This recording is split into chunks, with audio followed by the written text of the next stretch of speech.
Hi hello everyone, welcome to my blog. ಯಾರಿಗೆಲ್ಲ tomato ಗೊಜ್ಜು ಇಷ್ಟ ಇದೆ, ಈಸಿ ರೆಸಿಪಿ ನೋಡ್ಕೊಂಬರೋಣ ಬನ್ನಿ. ಬಾಣಲಿ ಕಾಯಲ್ಲಿಡಬೇಕು, ಎಣ್ಣೆ ಹಾಕಬೇಕು, ಸಾಸಿವೆ ಹಾಕಬೇಕು, ಹಸಿಮೆಣಸಿನ್ಕಾಯಿ, ಬೆಳ್ಳುಳ್ಳಿ, ಈರುಳ್ಳಿ ಸ್ವಲ್ಪ ಚೆನ್ನಾಗಿ ಬ್ರೌನ್ ಕಲರ್ ರೋಸ್ಟ್ ಆಗಬೇಕು. ಚೆನ್ನಾಗಿ ರೋಸ್ಟ್ ಆದಮೇಲೆ ಸ್ವಲ್ಪ ಕರ್ಬೇವಿನ ಸೊಪ್ಪು ನಾನು ತುಂಡಾಗಿ ಚಿಕ್ಕ ಪೀಸ್ ಮಾಡ್ಕೊಂಡಿದ್ದೀನಿ. ಟೊಮೆಟೊ ಹಾಕ್ಕೊಬೇಕು. ತುಂಬ ಸಾಫ್ಟ್ ಆಗೋ ಚೆನ್ನಾಗಿ ಎಣ್ಣೆಯಲ್ಲೇ ಬೇಯಿಸ್ಕೋಬೇಕು. ತುಂಬ ಚೆನ್ನಾಗಿರುತ್ತೆ. ರುಚಿಗೆ ತಕ್ಕಷ್ಟು ಉಪ್ಪು, ಸ್ವಲ್ಪ ಅರಿಶಿನ ಪುಡಿ, ಖಾರದ ಪುಡಿ, ಧನಿಯಾ ಪುಡಿ, ಜೀರಿಗೆ ಪೌಡ್ರು ಆ್ಯಡ್ ಮಾಡಿಕೊಂಡ್ರೆ ತುಂಬ ಚೆನ್ನಾಗಿರುತ್ತೆ.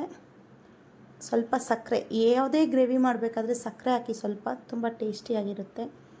ನಿಮಗೆ ನೀರು ಎಷ್ಟು ಬೇಕೋ ಅಷ್ಟು ನೀರು ಹಾಕ್ಕೊಳ್ಳಿ. ಸ್ವಲ್ಪ ನೀರು ಆ್ಯಡ್ ಮಾಡ್ಕೊಳ್ಳಿ, ಸಾಕು. ಗೊಜ್ಜು ಥರ ಇರುತ್ತೆ. ಈಗ ನೋಡಿ, ಗೊಜ್ಜು ಬೇಯ್ತಾ ಬಂದಿದೆ. ಈಗ ಕೊತ್ತಂಬರಿ ಸ್ವಲ್ಪ ಹಾಕ್ಕೊಂಡ್ರೆ ಸೂಪರ್ ಡೂಪರ್ ಟೊಮೆಟೊ ಗೊಜ್ಜು ನೋಡಿ ಎಷ್ಟು ಚೆನ್ನಾಗಿದೆ. ಮಾಡ್ಕೊಳ್ಳಿ, ತಿನ್ಕೊಳ್ಳಿ. ತುಂಬಾ ಚೆನ್ನಾಗಿದೆ ಫ್ರೆಂಡ್ಸ್, ತುಂಬಾ ಟೇಸ್ಟ್ ಬಂದಿದೆ. ನೋಡ್ಕೊಳ್ಳಿ, ಇಂಥ ಟೊಮೆಟೊ ಗೊಜ್ಜು ಯಾರಿಗೆಲ್ಲ ಇಷ್ಟ ಆಗಲ್ಲ. ಥ್ಯಾಂಕ್ ಯು ಸೋ ಮಚ್ ನನ್ನ ವಿಡಿಯೋ ನೋಡ್ಕೊಂಬಂದಿದ್ದಕ್ಕೆ. ಯೂಟ್ಯೂಬ್ನ ಲೈಕ್ ಮಾಡಿ, ಶೇರ್ ಮಾಡಿ, ಸಬ್ಸ್ಕ್ರೈಬ್ ಮಾಡಿ.